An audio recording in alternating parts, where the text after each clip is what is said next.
Medellín tiene con qué. Bueno, hola a todos, a todas, muchas gracias por escucharnos. Este es nuestro tercer episodio de este podcast Medellín tiene con qué, donde conversamos con personas que han trabajado mucho por esta ciudad, por Medellín. Y estoy hoy muy feliz, muy feliz de verdad de presentarles a nuestra súper invitada. Ella es Lucía González, más conocida como La Mona, que es una gran amiga con quien hemos estado trabajando, sobre todo en estos últimos meses, en la construcción de un proyecto político bien bonito para esta ciudad. Y pues es muy difícil presentar a La Mona, ¿no? Pero yo aquí pues tengo como un pequeño perfil que construimos junto con el equipo. Arquitecta con amplia experiencia en el sector público y privado, en el social, en el cultural. Ha estado al frente de entidades culturales como el Teatro Pablo Tobón Uribe, la Orquesta Filarmónica, el Museo de Antioquia. Ha tenido cargos públicos como el de directora del Departamento Administrativo de Planeación de la Gobernación de Antioquia, directora social de la reconstrucción del eje cafetero después del terremoto del 99, coordinadora general de Colombia Humanitaria, programa de atención a los efectos de la ola invernal. Se ha desempeñado también como directora del Museo Casa de la Memoria, del cual hablaremos en este podcast, consejera para la vida, la reconciliación y la convivencia de la Alcaldía de Medellín, directora del proyecto Equidad en el Centro de Fe y Cultura de Medellín, directora regional de la Unidad Nacional de Víctimas en Antioquia, trabajó con la Oficina del Alto Comisionado para la Paz y en la Secretaría del Consejo Nacional de Paz, y hasta hace poco hizo parte de la Comisión para el Esclarecimiento de la Verdad, la Convivencia y la No Repetición, y ahora está también trabajando en trabajar con las conversaciones con los grupos al margen de la ley de Medellín para ver si podemos lograr con ellos un acuerdo humanitario, mejor dicho, más puestos que un bus. Adivinen cuántos años tiene. Mona, con mucha juventud acumulada. Sí. Bienvenida al podcast de Medellín tiene con qué. Estoy muy contenta de estar aquí, de estar acompañándote con tanto entusiasmo y con tanta claridad, con esa vocación de servicio por la ciudad, el coraje que has tenido para decir lo que hay que decir y la sabiduría para proponer lo que hay que hacer en esta ciudad. Y por supuesto Medellín tiene con qué. Ese lema me gusta mucho porque Medellín es una ciudad que tiene un capital social impresionante, desaprovechado por los actores políticos en gran medida. Y ahorita vamos a hablar un poco de eso, Mona, pero yo quiero comenzar primero que todo preguntándote, bueno, esta ciudad es una ciudad de muchos matices, es una ciudad con cosas muy valiosas, Medellín tiene con qué, pero también con una violencia y con un proceso, digamos, de alrededor de la guerra que ha sido muy difícil, y vos has trabajado mucho por tratar de parar esa guerra, por tratar de que aprendamos a convivir de manera pacífica. ¿Qué ha sido lo más satisfactorio y qué ha sido también lo más frustrante en medio de todo tu trabajo en eso? Bueno, yo creo que lo más importante que yo he tenido entre manos es la posibilidad de entender el conflicto armado en sus muy diversas versiones, desde las milicias urbanas de tiempos de los 80s hasta la emergencia de estas bandas criminales y de estas nuevas formas que ni siquiera todavía tenemos claro cómo llamar. Porque juzgar es muy fácil y sentenciar a los actores armados es muy fácil, pero comprender las razones y las sinrazones y los factores de persistencia del conflicto armado es una tarea mucho más compleja, pero lo bonito que tiene, lo importante que tiene es que nos puede conducir a las soluciones estructurales. Ya el país sabe que no se trata solo de dejar las armas, que no se trata solo de desmovilizar los grupos armados, que finalmente son el síntoma de una sociedad que no termina de resolver un montón de asuntos o que ha criminalizado la protesta social o que ha condenado a la exclusión a enormes sectores de la población o ese abandono del Estado de tantos territorios, etcétera. Entonces eso ha sido pues muy gratificante, muy duro la dificultad que tiene la dirigencia de este país en general, particularmente los políticos y los sectores empresariales, en entender que las transformaciones que se han reclamado una y otra vez son necesarias y convienen a todos. que no es un asunto de la derecha ni de la izquierda, ni es porque haya unos revoltosos que quieren imponer una agenda, sino porque tenemos que construir una sociedad justa, equitativa, contemporánea, no premoderna. Esta es una sociedad muy premoderna en casi todo, que nos estamos quedando muy atrás realmente del desarrollo en el sentido más complejo y más amplio de la palabra, en el sentido más humano, y eso da muy duro y da muy duro ver cómo se han aliado para constreñir esas transformaciones o para evitar esas transformaciones, que es un poco también lo que estamos viendo hoy en la agenda política. Y vos dirías que Medellín, pues en medio de todas esas problemáticas sociales que no ha podido resolver, pero gracias a los procesos que ha logrado consolidar en gran medida, pues por las organizaciones sociales, vos ahorita lo estabas mencionando, es un referente para el resto de Colombia en términos de los aprendizajes que necesitamos para poder construir una paz grande. Sí, claro. Por eso me gusta tanto el copy de este podcast, porque Medellín tiene con qué. Es decir, difícilmente una ciudad en Colombia tiene el capital social que ha construido Medellín, especialmente en sus organizaciones sociales y culturales, especialmente en los sectores jóvenes, en las organizaciones de mujeres. Es decir, aquí hay una capacidad política para movilizarse y construir bienes públicos que convengan a todos de una manera maravillosa. Pero desafortunadamente no es fácil hacerlo si no hay un liderazgo. Si no hay un liderazgo público, si no hay un liderazgo político que jalone, porque entonces se ven limitados o se ven amenazados esas organizaciones, y ya lo vemos, pues cómo estas organizaciones les han quitado los recursos, les han quitado la posibilidad de la interlocución, han criminalizado la protesta social. Entonces todo eso que es como la democracia más natural y más legítima, que es la que viene de las organizaciones de los territorios y de las organizaciones sociales y culturales también, las organizaciones grandes, de alguna manera pues también necesitan un ámbito político y un ámbito empresarial más decidido a construir democracia plena. Necesitamos mucho más como que la sociedad civil en su conjunto participe de lo político, participe de lo público, se involucre mucho más en todo esto. Mona, yo quería también entrar a hablar un poco del Museo Casa de la Memoria. Vos fuiste directora del Museo Casa de la Memoria, que es un escenario muy importante. Yo creo que fue una gran idea para la ciudad. Has sido crítica antes, durante y después de tu gestión de cosas que han pasado en el Museo Casa de la Memoria. Yo te quiero preguntar, ¿cuál es tu visión de lo que está pasando actualmente con el Museo Casa de la Memoria? ¿Y qué crees que tiene que pasar con el Museo Casa de la Memoria? ¿Y sentís que ahí puede haber también una buena respuesta a las problemáticas de violencia que tenemos? ¿Y cuál es el potencial que tiene el Museo Casa de la Memoria?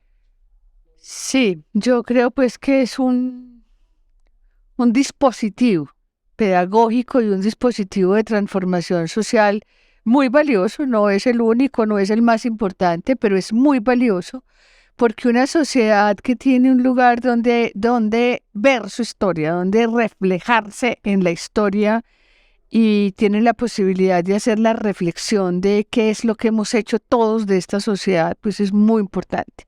Cuando salimos del país, pues vamos a ver los museos del Holocausto, los museos de memoria del mundo, y aquí le concedemos tan poquita importancia porque le hemos concedido muy poquita importancia a la historia de nuestra cultura, a lo que hemos construido como sociedad.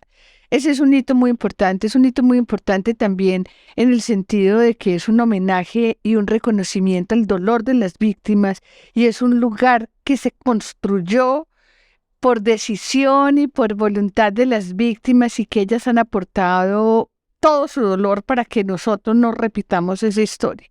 Pero no ha sido respetado. Yo creo que fundamentalmente pues hemos tenido unos gobernantes después de la fundación de ese museo, que se hizo pues con el entusiasmo que Alonso le puso y que recogió el interés de las víctimas.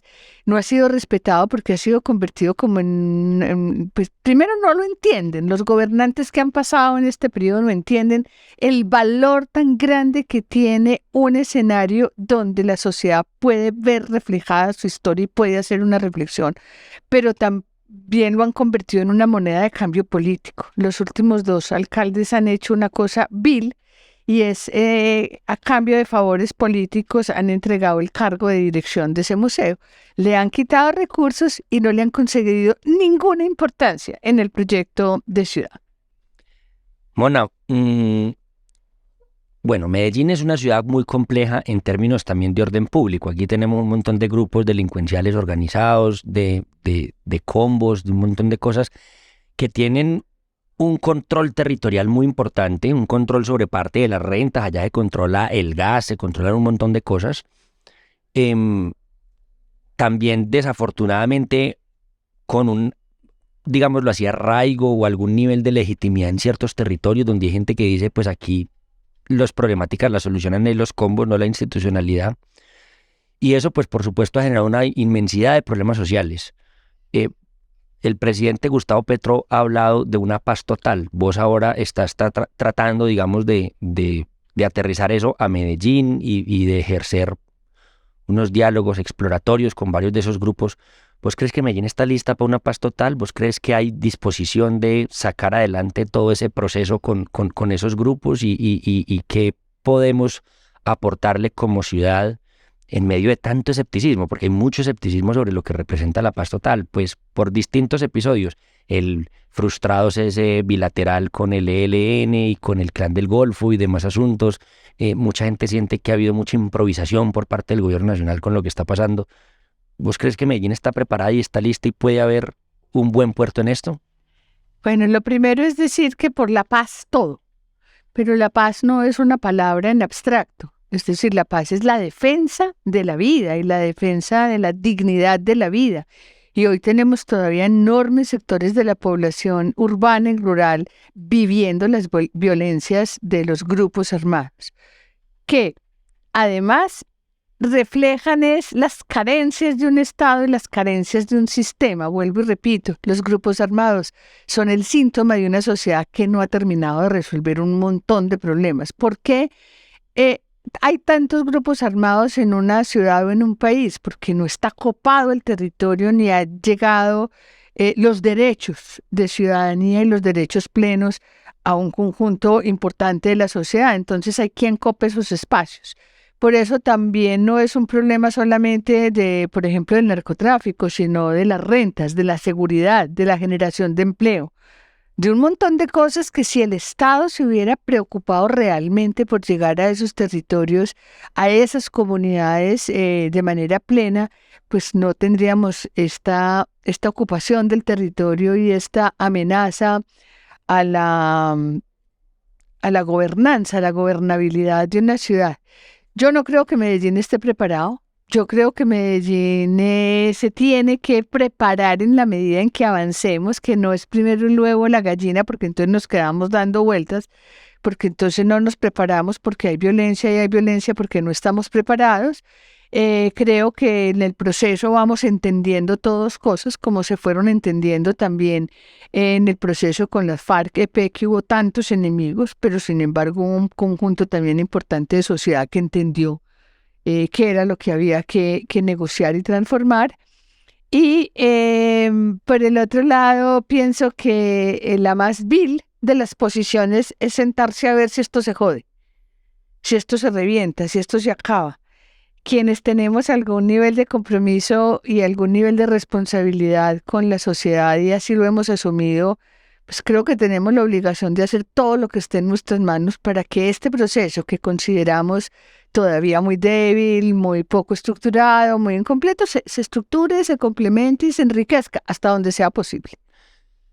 Tenemos que trabajar mucho más en la pedagogía, tenemos que trabajar mucho más en la construcción de capacidades institucionales en el territorio. Sin duda alguna, Medellín, pues digamos, aunque pareciera una ciudad con muchas capacidades institucionales, todavía no ha logrado copar el territorio en su conjunto, que es un poco lo que vos nos decís.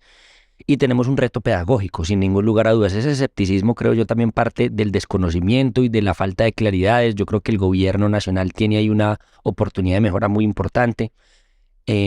Pero yo creo que el error más grande fue haber arrancado públicamente desde el inicio. Es decir, yo creo que estas negociaciones tienen que tener una etapa previa mucho más privada, donde se aclaren cosas, donde se estructure un plan. Un marco Ellos metodológico. lo están construyendo, pero yo no siento que quienes están diciendo que falta claridad estén dispuestos a construir la claridad.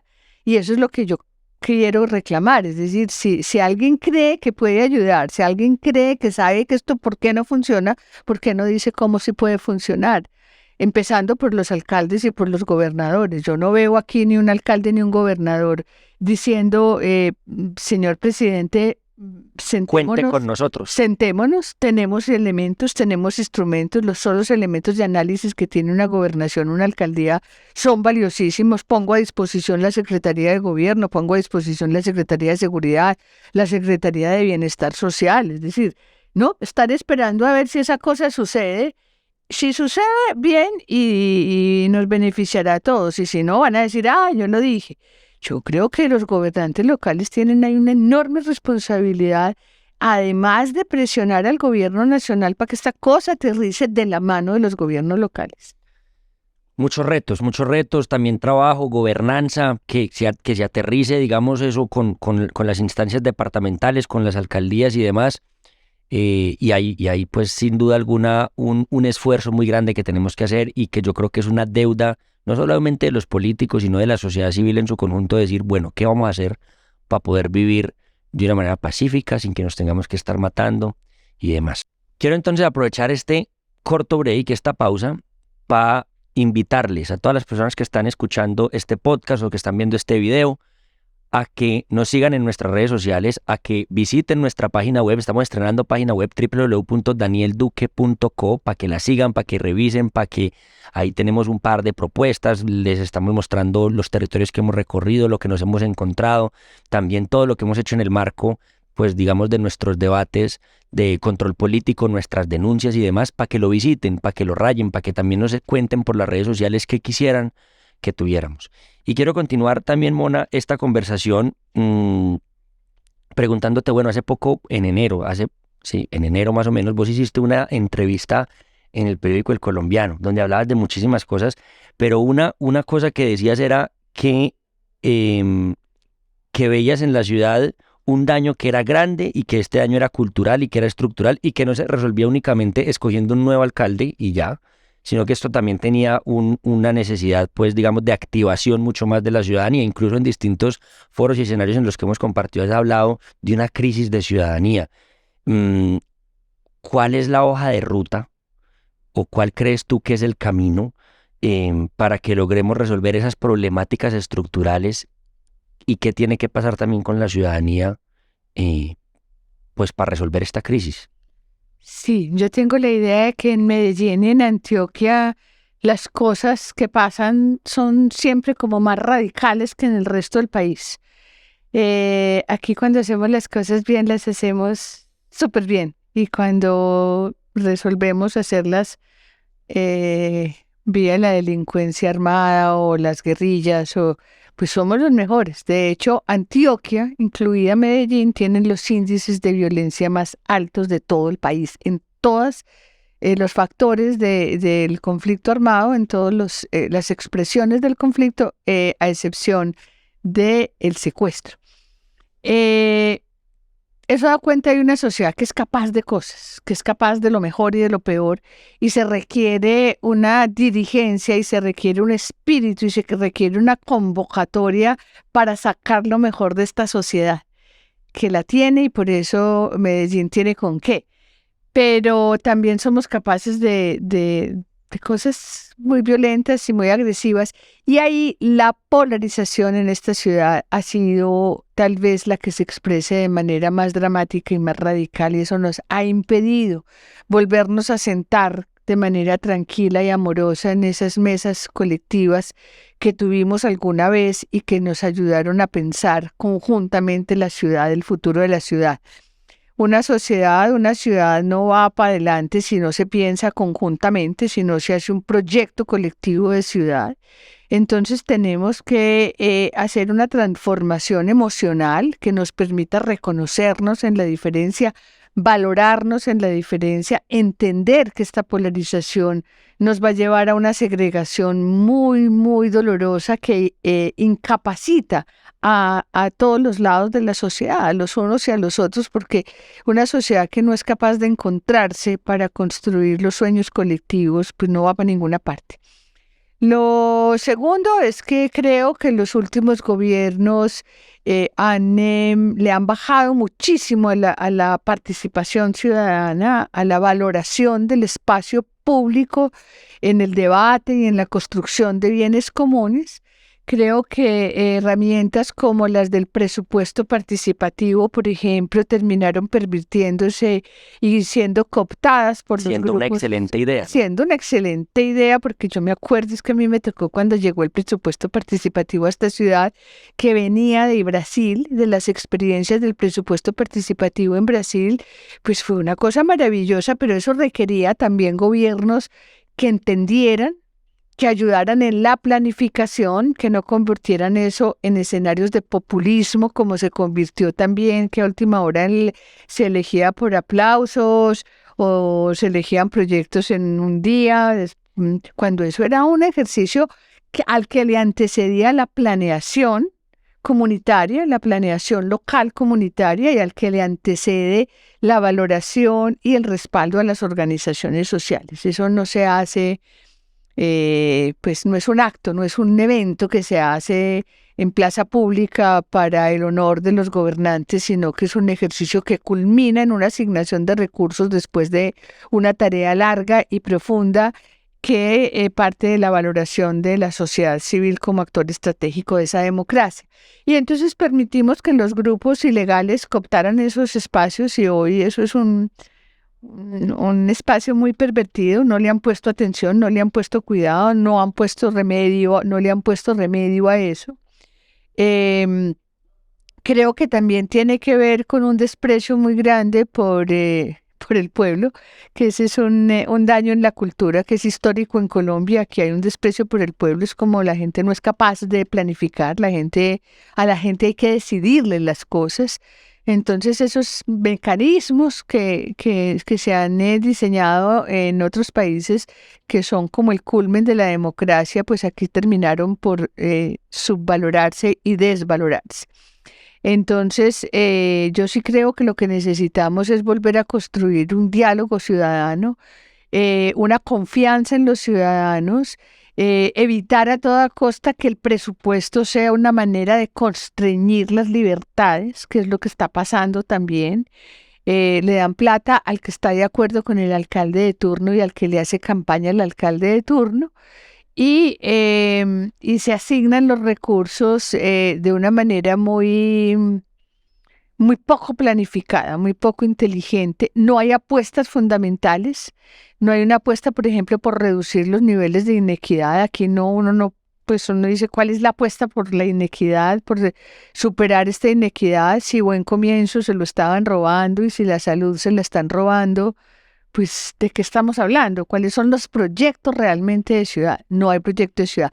Pero también hay una ciudadanía que se asustó, se amedrentó, que perdió recursos para su actividad, y que pues se ha ido contentando con lo poco, defendiendo lo poco que tiene y evitando y ahorrando los espacios de construcción de bienes colectivos, de bienes públicos que convienen a todos de igual manera.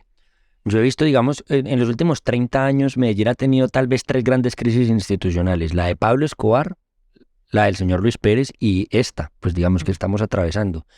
Y en esas 2 crisis institucionales anteriores, si uno se pone a revisar un poco como la receta exitosa para superar esos problemas graves que tuvimos, ahí estuvo ese diálogo social, las universidades, los empresarios grandes, chiquitos y medianos, pero también las organizaciones de base comunitarias, las organizaciones culturales, las organizaciones sociales y por supuesto los políticos. Yo creo que también tenemos que avanzar mucho en eso. Vos ahorita lo mencionabas, el diálogo social. El diálogo social es fundamental y estructural para poder superar todas estas problemáticas. Y la cualificación de la política, es que la política se pervirtió. Sí. La política se convirtió en un ejercicio de transacciones para intereses particulares, de transacciones burocráticas y de enriquecimiento, y es exactamente lo contrario. Es decir, la política es la construcción de bien común, la construcción de lo que conviene a todos. Y hoy tenemos un panorama muy nefasto en Medellín y en Antioquia. Yo diría pues que en el conjunto del país, pero en Medellín y Antioquia es imperdonable porque se supone que es una sociedad que ha tenido ya ejemplos pues muy gratos y muy ejemplares de buena política, de cómo se hace la política decentemente y cómo se hace la política con la gente. Mona, una última pregunta y es que no te podemos dejar ir de este podcast sin hablar de la Comisión de la Verdad. Vos fuiste comisionada de la verdad, te recorriste todo el país, entrevistaste yo no sé a cuántas personas y organizaciones y demás. La Comisión de la Verdad, creo yo, ha tenido en los últimos meses o en los últimos días como una especie de crisis de legitimidad, porque como que han tratado de poner en tela de juicio lo que se ha hecho. Muchos han dicho es que no escucharon a todas las voces, solo escucharon una parte de las voces. Lo que pasó en las discusiones del plan de desarrollo, sin duda, donde incluso defensores del acuerdo como Humberto de la Calle dijeron no estamos de acuerdo con acatar las recomendaciones como parte integral del Plan Nacional de Desarrollo. ¿Qué le dejó la Comisión de la Verdad a este país? ¿Cuál es el valor que tienen las recomendaciones de la Comisión de la Verdad y qué podemos aprender de lo que nos dijo la Comisión de la Verdad para Medellín? Sí. Yo quisiera decir, primero, que es normal que haya un sector de la sociedad adverso, contrario a una comisión de la verdad, porque si algo no le interesa es la verdad. Y son varios los sectores y están en el poder. Entonces es normal que pase, ha pasado en todas las comisiones de la verdad. Lo segundo es aclarar que una comisión de la verdad no se hace para contar un relato del horror, sino para encontrar los factores de persistencia y proponer unas recomendaciones de salida de esos factores de persistencia. Entonces, lo que decía el doctor Humberto de la Calle no es cierto, que nosotros no teníamos por qué dejar unas recomendaciones. Todas las comisiones de la verdad del mundo están hechas para dejar unas recomendaciones que no son solo para el Estado, que no son solo para el gobierno, que son para el conjunto de la sociedad. Tercero, creo que nos sigue haciendo mucha falta más pedagogía porque una gran capa de la población opina de la Comisión de la Verdad sin haber leído por lo menos el capítulo fundamental que es el de hallazgos y recomendaciones. Uno pediría que un sector importante se lea eso en estos días, pues por ejemplo una persona como Carlos Enrique Moreno, que tiene la altura que tiene, pues dice unas cosas que son insostenibles para quien ha leído un capítulo o un libro en la Comisión de la Verdad, el informe de la Comisión de la Verdad. Entonces, muchas de las acusaciones son falsas. Nosotros oímos a todos los sectores. Hubo sectores más reacios. Los sectores más reacios fueron los de la fuerza pública, a pesar de que tuvimos pues hicimos un esfuerzo muy grande, recibimos muchos de esos informes, por supuesto llegaron muchos de los responsables de los falsos positivos y de otras cosas. El sector privado se negó prácticamente, podría decir uno rotundamente, a participar de la Comisión de la Verdad, sintió que podía ser una amenaza a su legitimidad empresarial. De resto, pues el esfuerzo se hizo enorme. Es una Comisión de la Verdad que habló con más de 30.000 personas, que hizo 17.000 entrevistas, que tiene 14.000 entrevistas transcritas, que tiene 54 bases de datos cruzadas y perfeccionadas. No es posible en el tiempo que teníamos hablar con más gente, y yo creo que fue una muestra suficiente, y en comparación con el resto de comisiones de la verdad realmente es una labor muy destacada. Yo creo que lo que pasó en el Congreso es muy triste porque es previsible que haya un sector opuesto, un sector que no le interesa la verdad, sobre todo no le interesan las recomendaciones porque no le interesan las transformaciones que proponen las recomendaciones, pero lo más triste es que por ignorancia o por alguna razón que no terminamos de comprender, sectores progresistas, sectores liberales, sectores democráticos hubieran permitido destituir la inclusión de las recomendaciones, que por supuesto, como todo lo que queda en el plan de desarrollo, todavía ahí mismo se pueden pues ajustar y modelar y llevar a cabo, pero que era muy importante que se le diera la legitimidad y la altura política a esas recomendaciones. Entonces, pues ha sido muy triste porque si surge del Acuerdo de La Habana y los sectores que participaron y defendieron el Acuerdo de La Habana no defienden las recomendaciones del informe final, le restan credibilidad. Pues Mona, no me queda más que agradecerte por acompañarnos, por estar aquí, por contarnos también como un poco de tu recorrido, de tu opinión sobre lo que está pasando en esta ciudad, en este país. Y definitivamente Medellín tiene con qué, ¿no? Total, vamos para adelante. Por la pica también sirve. Yo creo que tenemos todavía una ciudad llena de valores y llena de energía y llena de potencialidades, un territorio regional inmenso también por incluir y por reconocer y por articular a la ciudad. No podemos seguir pensando a Medellín solo y la convocatoria es a todos y todas, distintos. Que pensemos distinto, pero que pensemos en que podemos juntos construir una ciudad mucho más armónica, mucho más justa, mucho más civilizada, mucho más contemporánea. Muchas gracias, Mona. Bueno, este fue nuestro tercer episodio de Medellín tiene con qué. En los próximos episodios tenemos unos invitados e invitadas que ustedes no se imaginan, espectaculares para hablar de esta ciudad, para hablar de distintos temas. Recuerden visitarnos www.danielduque.co, esa es nuestra página web para que estén siempre pendientes de todo lo que vamos publicando ahí, para que sean parte de nuestra base de datos y puedan recibir también información en tiempo real. Y un agradecimiento enorme por estar pendientes y por seguirnos escuchando. Nos vemos en el próximo capítulo. Chao. Medellín tiene con qué.